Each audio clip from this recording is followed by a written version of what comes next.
Uy, paring 50. Nabalitaan ko yung nangyari sa inyo sa Mindanao. Napalaban daw kayo sa mga terrorist? Oo nga eh. Grabing labanan. Pero magigiting ang ating mga sundalo. Sa huli, nagtagumpay din kami. Successful ang aming misyon. Alam nyo, yung mga terrorist na yan, hindi lang dito problema yan eh. Problema yan ng buong mundo. Kaya saludo ako sa ating matatapang at bayaning armed forces. Sinusugal nila ang kanilang buhay para lang sa katahimikan.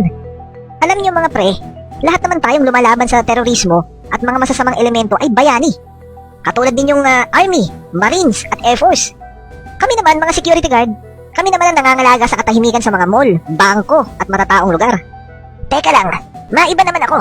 Di ba meron tayong mga moto? Sige nga, ano ba yung mga moto ninyo? Moto? Di ba yan yung paniniwala? O sige, sisimulan ko na.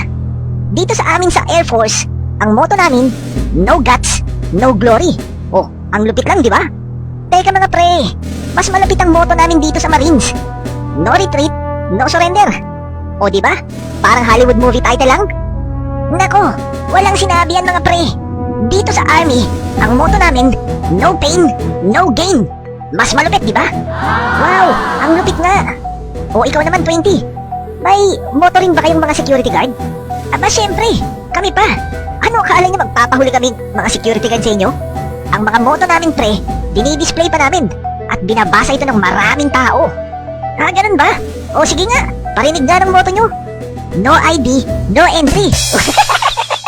Nga,